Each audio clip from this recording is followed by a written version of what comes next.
Hi, welcome. In this session, let us see how to create a repository in github.com. I'm Kumar and welcome to my channel on tech and tutorials. So I have already created my account in github.com and this is my first repository which I will be creating in GitHub. So you have two places from where you can go ahead and create. One is here on the left hand side, create repository, and other one is here. See the plus sign in here. From here you will have an option of new repository. So I will use this option because once you have already repositories in your system, you will always find this option in here, this plus sign on top right corner.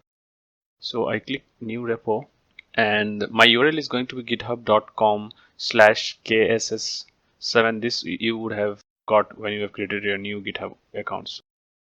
This will come by default. I will just set some name here, and so GitHub sometimes give us some name options from which we can choose. So what I'll do is I'll just select as fuzzy spoon.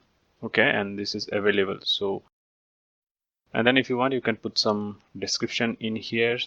Just name it as fuzzy spoon here. Now there are two options here. One is the public and one is the private. Public is your repository is visible to everybody, whoever wants to see or clone or download, but you can only commit or make changes to your repository, or you can give somebody access to your repository. That's what public means here. In case of private, which is actually new in GitHub, this was not opened for free. Private was not opened for free. This was likely done few months back in 2019 towards the end. So now you can choose to make your repository or project private in GitHub.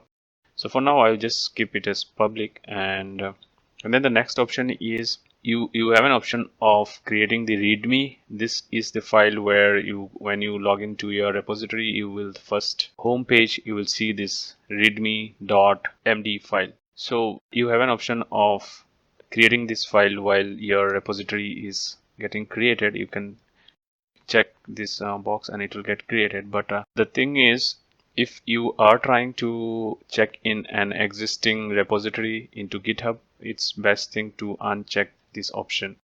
So for example, you already have your code base and readme and everything in your system and you want to check in the code into GitHub, then you uncheck this option. For now, I will just select this. And then we have an option of selecting the git ignore file. This is again a file .git ignore which will get created if I select that. So for example, if I select Python here, it will create the Python git ignore file. It knows what all files you want to ignore checking into the repository. For example, some __ PyCache files. If you want to ignore while checking into repository, those are temporary files. Usually people don't check into repository, so Git will create that file automatically with such options in that file. We will see that once I create this file. So for now I have selected this Python option here. Similar to readme.md, it's best not to select git ignore file or the license file if you already have code base in your system and you want to check into the repository. It's best to start with an empty repository in GitHub. Next, there is a license, which I will select none. We are not doing any project and all, and then create repository. So that's pretty simple, and our repository got created, and then the readme.md which I was referring to. So this got automatically created, and if I want to edit it from here, I can actually do that. This is first commit. You can actually change it, and you can actually do the commit from here.